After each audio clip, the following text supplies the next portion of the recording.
De nuevo en Tele Tatamá, aquí estamos para llevarles otro espacio más de Memorias Santuareñas. Hoy también con el historiador e investigador Jaime Vázquez Raigosa. Bienvenido, Jaime. Un buen día, feliz de estar acá compartiendo con ustedes y con todos nuestros televidentes algunos apuntes sobre la vida de nuestro municipio y nuestra región. Bien, en el mes de febrero tenemos varias celebraciones. Una de ellas es la conmemoración de los 56 años de vida administrativa del departamento del Risaralda. También conocemos que el Quindío, el departamento del Quindío también fue segregado o se emancipó del departamento de Caldas. Hablemos de Risaralda, las razones por las cuales, y también del Quindío podría ser, las razones por las cuales ellos quisieron como independizarse del gobierno de Caldas. Bueno, hay que decir que esto no fue hace 56 años solamente. Ahí fue el punto de creación del departamento, pero esto venía de muy atrás.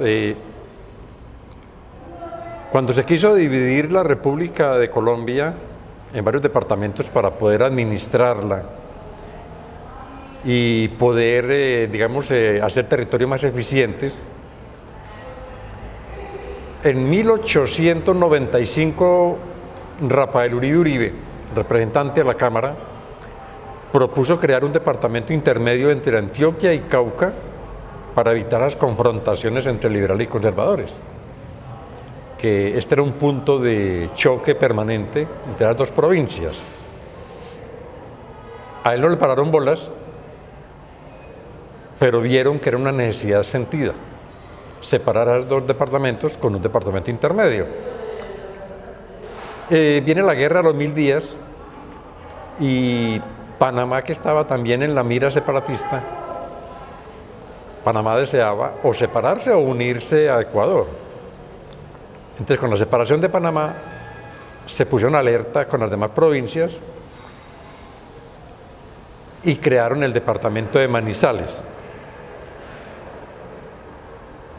La exigencia de Cauca para ceder territorio, porque hay que tener en cuenta que Caldas se formó inicialmente con territorio del sur de Antioquia y territorio caucano, lo que es el Quindío y lo que fue la provincia de Umbra, o sea, todo lo que hay del río Risaralda hacia el occidente. Esto formó el departamento de Manizales, que tuvieron que reconsiderarlo porque Cauca exigió que para poder ceder terreno tenía que ponerle el nombre de un prócer caucano.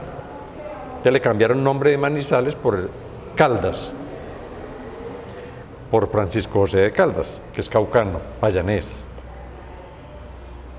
Y ahí se le agregó otro territorio más bien diferente que fue quitado al Tolima, que es el Valle del Magdalena.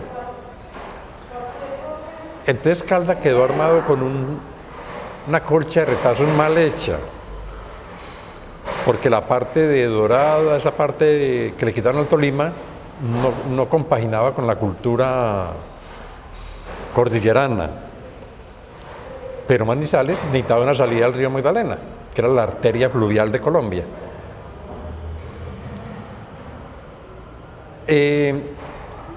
Cuando Rafael Uribe Uribe propuso crear un departamento intermedio, propuso que la capital debía ser o Río Sucio, o Cartago, o Pereira, preferentemente Pereira.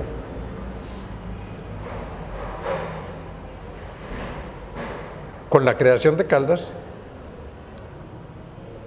Pereira quería ser capital, pero igual lo quería ser Armenia. Entonces empezó una pugna desde la creación de Caldas por crear un departamento. La demora en crearlo estuvo en cuál iba a ser la capital. Pereira nunca aceptó que fuera Armenia. y Armenia nunca aceptó que fuera Pereira, porque cada uno quería ser capital. Lo cierto es que fue una lucha política de las élites de las dos capitales. Ahí la provincia no estuvo inmiscuida en esa separación. Santuario, como se creó como un pueblo liberal de refugiados, nunca estuvo bien visto por Manizales. Entonces Santuario empezó a pedir que lo dejaran anexar al Valle del Cauca. Tenía más afinidad política. Como Caldas nunca lo permitió, entonces Santuario adhirió a la causa de Pereira de apoyar la separación de un territorio con capital Pereira,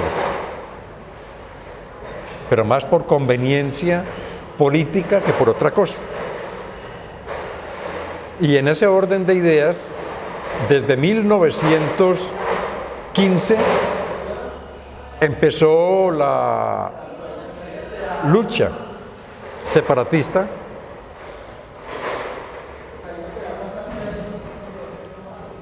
que vino a concretarse con la separación del Quindío un año antes que Risaralda,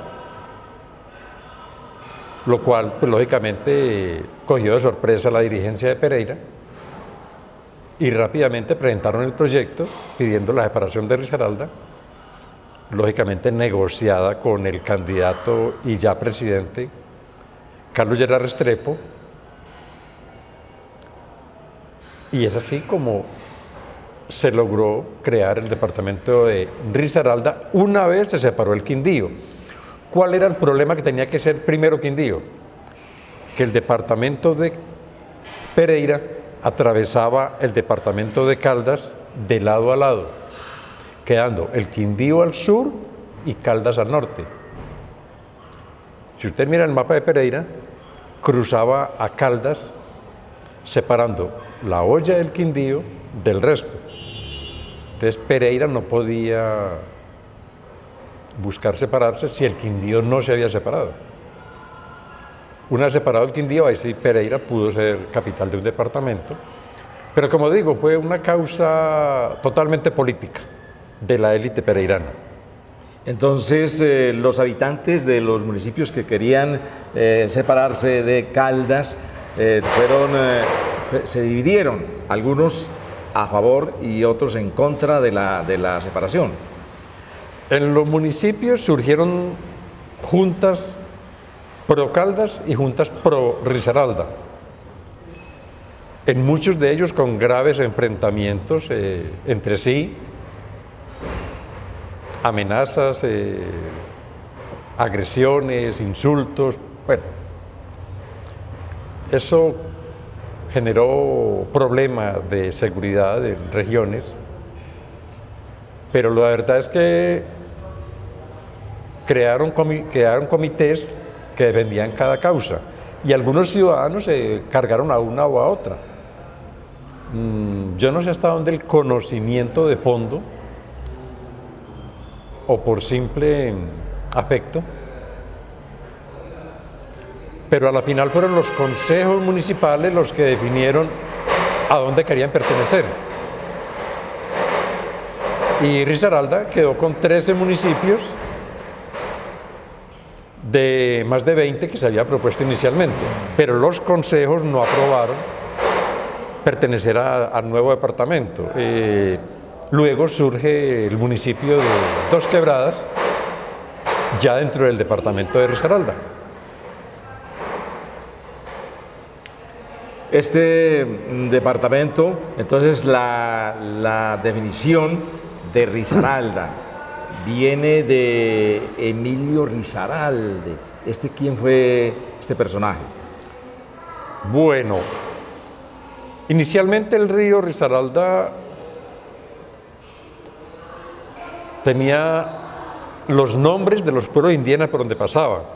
En la parte más alta, el valle de Amiseca, en la parte media, Umbra, y en la parte baja, Sopinga. En el valle de Umbra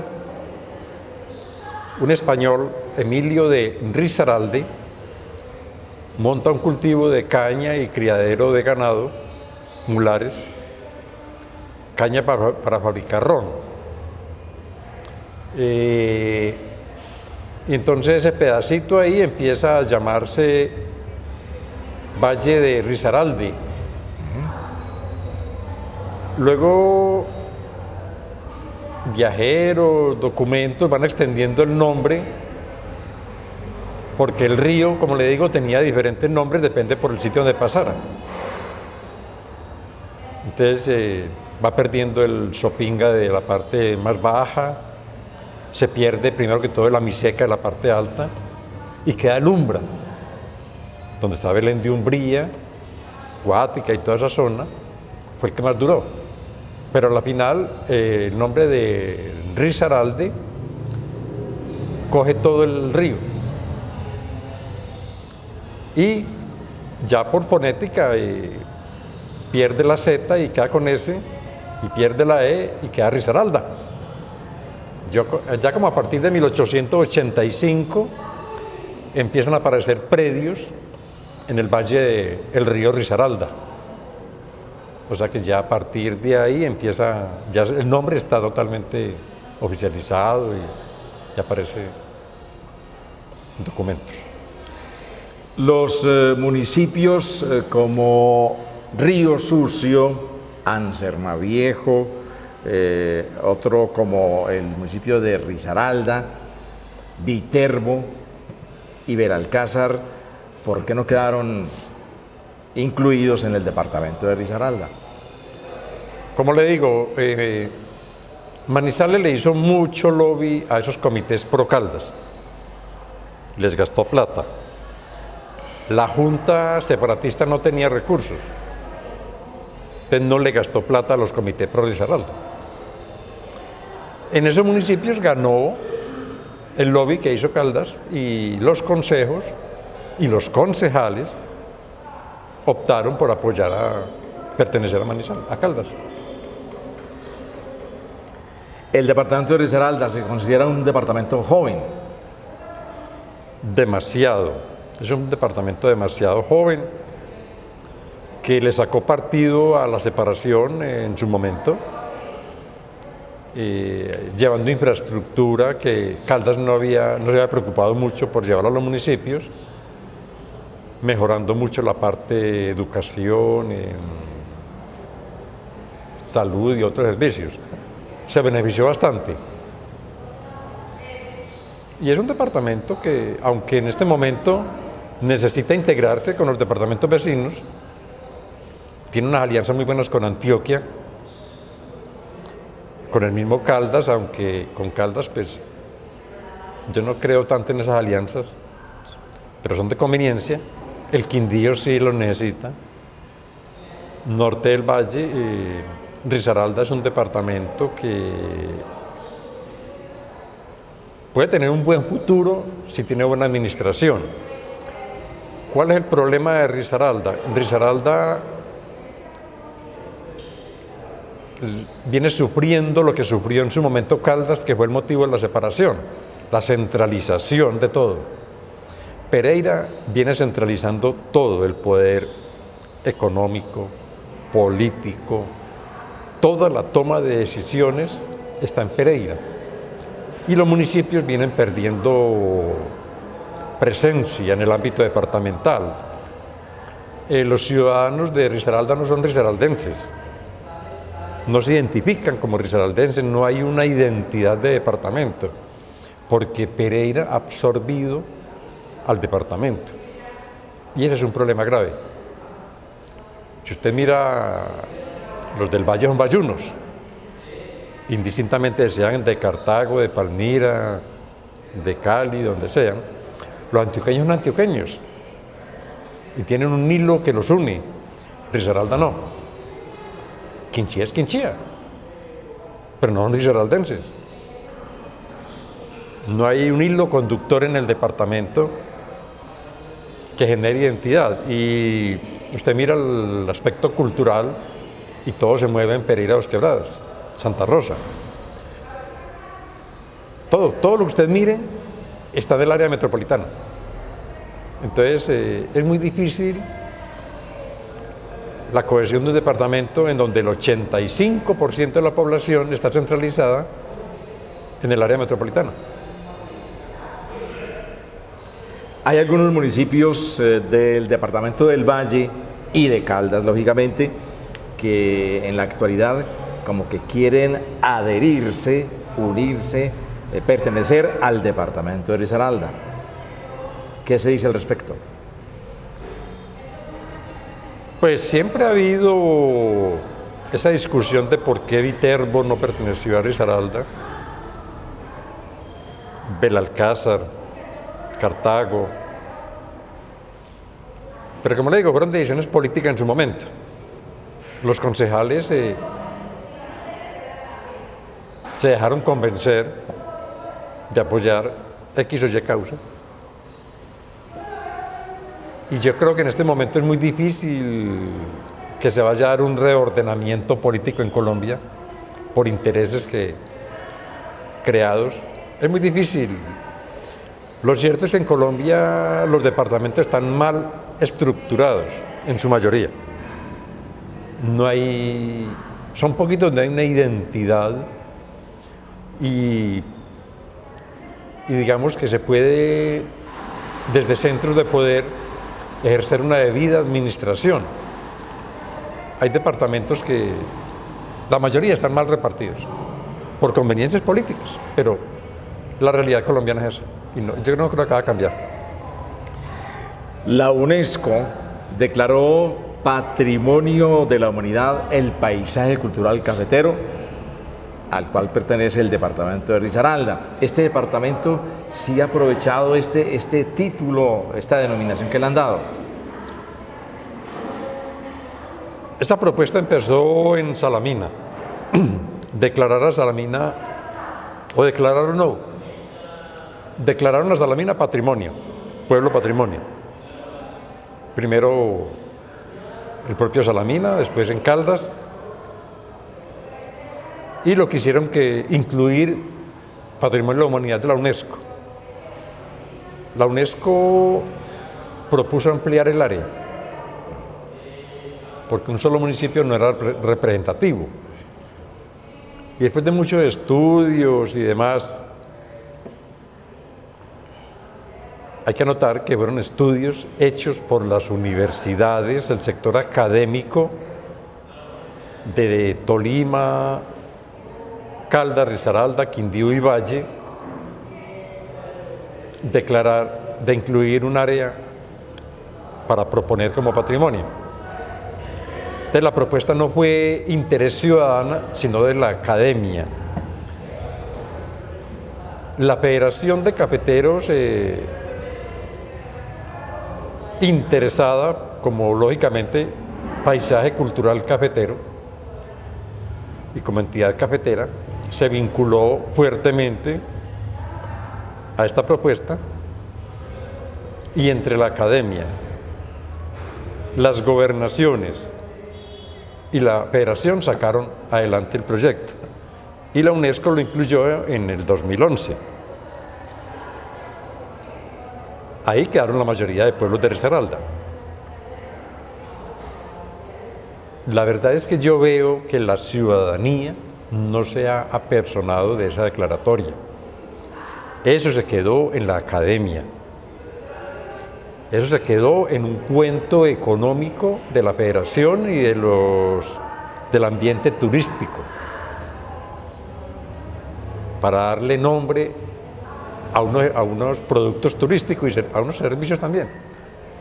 Pero la gente que vive, que habita el paisaje, no se ha apersonado de esa declaratoria, y resulta que es en los habitantes en donde reside la conservación, la preservación y llevar a futuro el paisaje cultural cafetero, la sostenibilidad de ese paisaje cultural cafetero. Pero ni en los ámbitos municipales ni en los ámbitos culturales se ha hecho absolutamente nada porque esto llegue a los habitantes del paisaje cultural cafetero. Muchas gracias, Jaime. Continuamos aquí en el Café Andaluz, el único que queda ya de los tradicionales cafés de pueblo, marco de plaza, el Café Andaluz, aquí degustando de un rico tinto, porque vamos ahora también a hablar acerca de los 116 años de vida administrativa del municipio de Santuario. Pero antes, la diferencia, queremos conocer la diferencia entre fundadores y entre colonizadores, por favor. Bueno, hay una diferencia grande, aunque hay colonizadores que son fundadores. Los colonizadores entraron a tumbar montaña, a hacer vivienda, establecer cultivos, a tomar posesión de un terreno.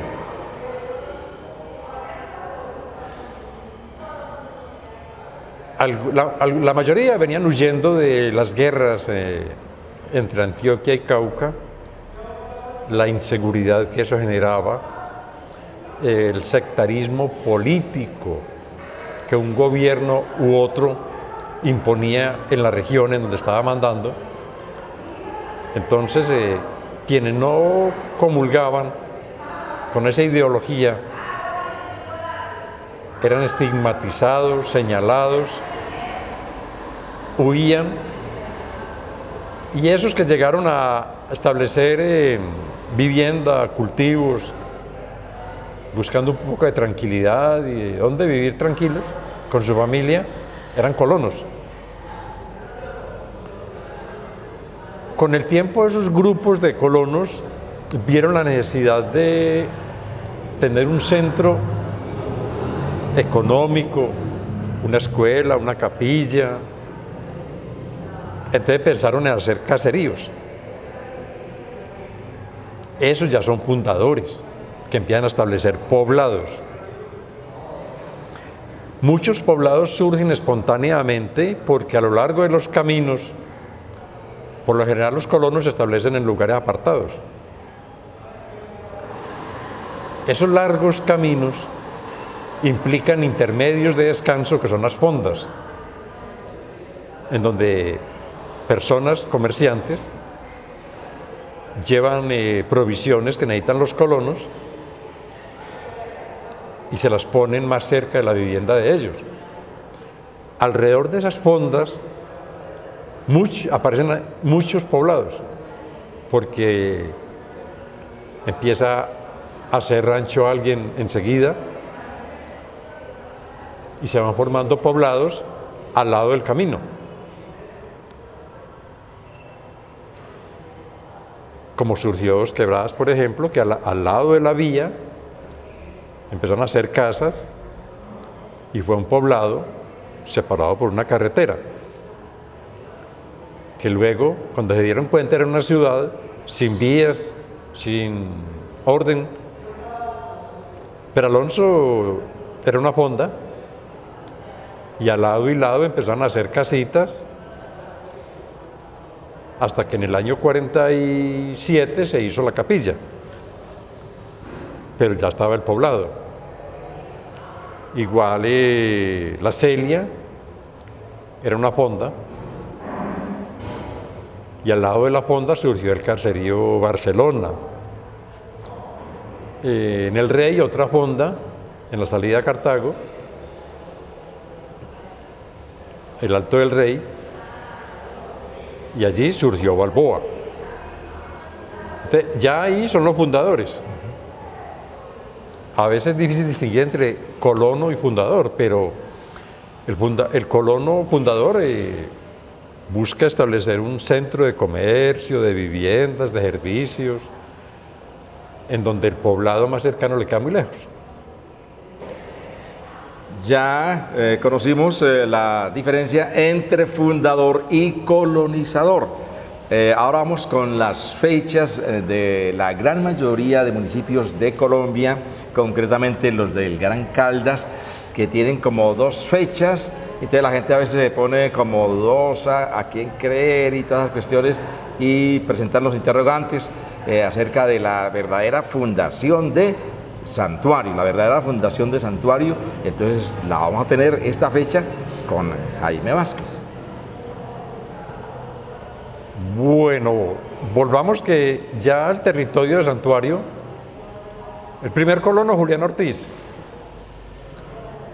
y a raíz de la riqueza en huacas del terreno, acá donde está Santuario, El Tambo, Buenos Aires, Calichal, Pueblo Vano, eso llamó la atención de mucho huaquero y mucho aventurero, y el territorio rápidamente fue llenándose de nuevos colonos y también de aventureros, de huaqueros. Pero estos colonos no pensaron en fundar. Viene una comisión del lado del Encanto, de donde está Pía, querían fundar un pueblo. En el Encanto no encontraron agua. Vinieron acá y le dijeron a Julián que dejara fundar acá. Pues como Julián había tenido problemas con el socio en la Pía y él estaba guaqueando acá, se negó.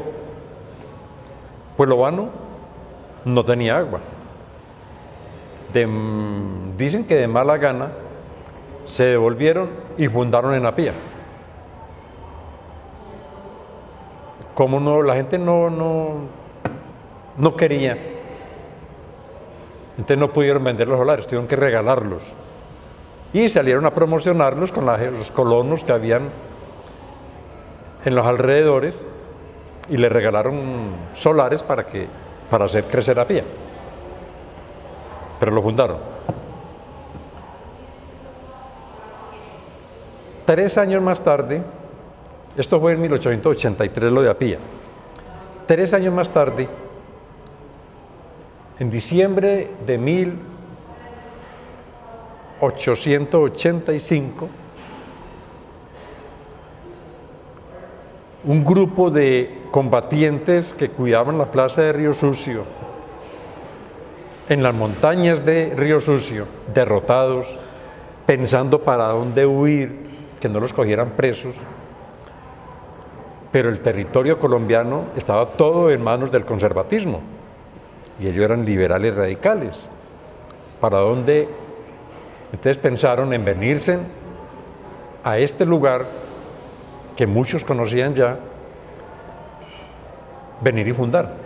Y acordaron en las montañas de Río Sucio venirse para acá, guiados por un coronel, Jesús María Lenis, a fundar a Santuario. Y llegan en diciembre de 1885, convencen al viejito Julián a cambio de plata, trazan la plaza, nombran a Basilio Hidalgo presidente de la Junta de Pobladores y a Jesús María Lenis secretario. Y arranca la demarcación de la plaza, de las calles, de los solares, la repartición de solares por parte de la Junta de Pobladores. Y 6 meses más tarde se vuelven a reunir, ya con mucha casa muy adelantada, porque la condición de Jesús María Lenis es que el que recibiera solar tenía que construir bien construido y no ir a hacer ranchos de mala muerte, piso en tierra y techos de paja, no, casas bien construidas. Querían un pueblo bien hecho, porque ellos se vinieron fue a vivir y no a pasar una temporada acá. A los 6 meses se reunieron y ya acordaron ponerle por nombre Santuario, le pusieron patrona a la capilla que habían empezado, y nombraron las primeras personas ya de la Junta encargadas de adelantar los trámites de reconocimiento del caserío y que vinieran a reconocer la capilla, porque para los primeros colonos, 1 era muy importante que la curia le reconociera la capilla. ¿Qué fecha fue? Ellos se reunieron el 20 de julio de 1886, porque para ellos era un día, para la mayoría de ellos, era un día que ellos veneraban, el día de Santa Librada, patrona de los ejércitos libertadores de Colombia, consagrada por Francisco de Paula Santander, quien a su vez había creado en Cali el Colegio Republicano de Santa Librada. Es una devoción europea de origen protestante. Y la primera capilla se la dedicaron a este símbolo. A propósito de Santa Librada, está 200 años esta institución ahí en la ciudad de Cali, se conserva, la están restaurando. Sí.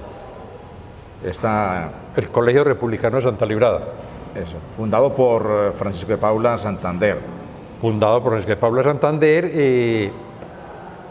Es bueno mencionar que el hijo de Jesús María Lenis recogió el óleo de Santa Librada cuando un párroco lo quiso quemar, luego de colocar como patrona a la Inmaculada. Ese óleo lo quisieron quemar, Jesús María Lenis lo rescató, lo conservó, y a la muerte de este, un hijo lo llevó a Cali con un documento escrito de puño y letra de Jesús María Lenis, y ese óleo intacto, porque no lo han querido retocar ni nada, pintado en 1886 por Elisa Garner y Lola Negrete Escobar aquí en Santuario, que yo diría que es la primera obra de arte que se hace en Santuario, una pintura, reposa en el Museo del Colegio Republicano de Santa Librada de Cali. Muy bien, 20 de julio de 1886, fundación del municipio de Santuario. Se reunieron a acordar todo lo inherente al caserío, sí. Sí.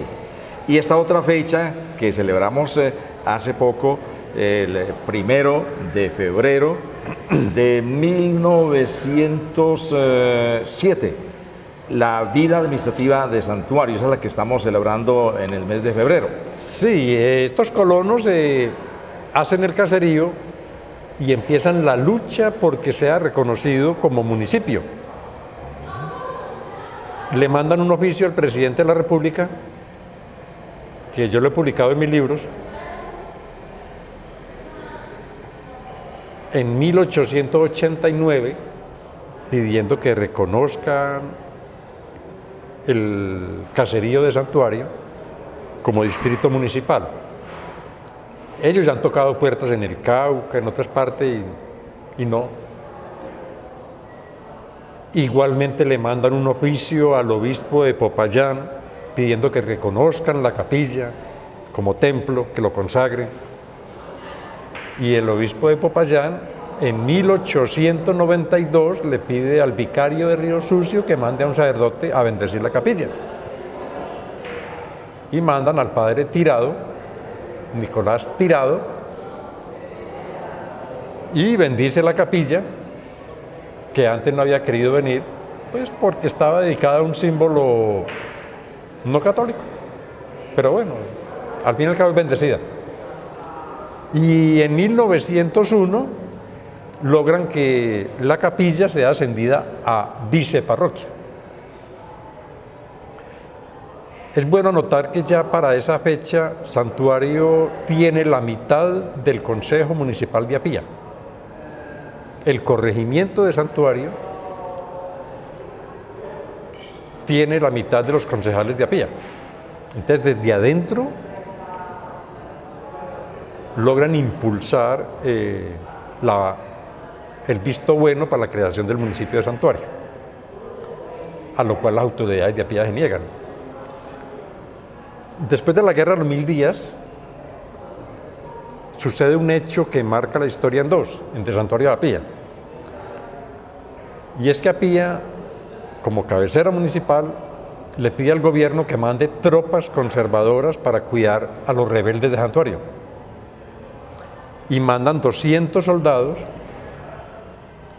a cuidar a Santuario. Jesús María Lenis y otros reúnen gente y se enfrentan con las tropas del gobierno. Las derrotan con muertos y heridos, y esas tropas se repliegan en Apilla. Temerosa la gente acá del corregimiento de un contraataque, de una represalia, entonces se unen con otro militar que está cuidando la parte baja del Valle de Risaralda. El general Díaz Morcún. Y ya con Lenis y Morcún se van y se toman Apilla. Se envalentonan y se van y se toman a Ansermaviejo y acampan en la plaza de Ansermaviejo estos rebeldes salidos desde por acá. Esto le muestra a Apilla que militarmente aquí es mejor no meterse mucho.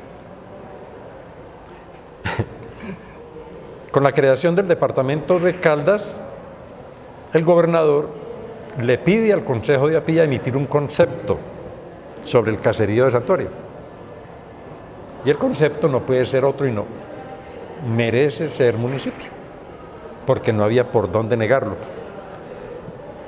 El gobernador le manda la documentación al presidente de la República y el 14 de diciembre de 1906, el presidente de la República expide el decreto 1488 creando el municipio de Santuario. Y le devuelve al gobernador la facultad, la misión de organizar la administración y todo lo que tiene que ver para que los dos municipios queden funcionando bien. Entonces, esta fecha también muy importante que se celebra el 1 de febrero de cada año, la erección, la elevación a municipio de Santuario. Sí, ese día se posesiona, se instala el primer consejo municipal, se posesiona el alcalde, se nombran las primeras autoridades y arranca el municipio de Santuario ese día. Se tenía la costumbre de nombrar alcalde y un suplente, personero y un suplente. Sí, ¿hasta qué época más o menos duró eso? ¿Hasta 1950? Eso duró hasta la reforma del 40 y no me acuerdo exactamente, pero sí duró hasta cerca del 46. Que las autoridades tenían un suplente. Esa reunión de ese consejo en ese año fue ¿a qué horas? ¿Y cómo lo celebró el municipio, la gente, los habitantes, el nombramiento como municipio de Santuario? Bueno, ese día el consejo se instaló a las 7 de la mañana para poder asistir a los actos en el templo, un Te Deum, y la consagración del templo a la nueva patrona. Y luego los festejos por las calles del pueblo, con comparsas, desfile, aguardiente. En la noche trajeron pólvora de Cartago en mulas. Y en la noche, pues imagínense un pueblo sin energía eléctrica y la gente bebiendo, cantando, trovando en la calle. Ese era el Santuario hace 116 años. En las fotografías antiguas de los primeros consejos municipales se nota la elegancia de estos personajes, la presencia de estos personajes. Se requerían algunos requisitos para ser alcalde, para ser juez, para ser secretario, para ser concejal. ¿Qué se requería en ese tiempo para ocupar estas posiciones? No, realmente los requisitos eran mínimos: ser ciudadano y tener algún conocimiento del municipio. Podía ser un comerciante, un dueño de un cafetero, un ganadero, un dueño de un café, no importaba. La educación era más bien la parte del conocimiento práctico de la persona, la capacidad de pensar. La elegancia era común en toda la gente. Las señoras vestían muy bien, los señores se trajeaban muy bien. El mal gusto es de ahora. Estamos en este espacio acá a través de Tele Tatamá, la historia maravillosa, la historia bien contada de esta región importante de El Gran Caldas, Santuario, nuestro querido municipio. Ya en próximas oportunidades hablaremos acerca de la educación, cómo fueron las primeras escuelas, quiénes fueron los primeros maestros en esa época. También conoceremos acerca de los caminos reales que hubo acá o que dependían de Santuario para otras regiones, para otros municipios. Y hablaremos también acerca de las trilladoras de café que hubo acá en Santuario, no una, sino varias, ¿cierto? Cuatro, imagínense, 4 trilladoras de café hubo acá en nuestro municipio. Así por encima, entonces, había bastante progreso, había industria acá en Santuario. Y mucho empleo. Vale anotar que cuando se inauguró el municipio, ya los dirigentes de Santuario tenían un proyecto político para desarrollar acá. Lo que no tenían de pronto eran los recursos del municipio, pero en una alianza entre la ciudadanía y municipio pudieron ejecutar todos los proyectos. O sea, ya la gente sabía que necesitaban trilladora de café, que necesitaban energía eléctrica, que necesitaban acueducto, que necesitaban educación para los niños y las niñas. Ya tenían eso en mente. Y como no había recursos, entonces se los buscaron entre la misma comunidad. Muchas gracias, Jaime Vázquez, historiador del municipio de Santuario, en este espacio de Tele Tatamá para instruirnos, para conocer más la historia de esta querida municipalidad. Memorias santuareñas.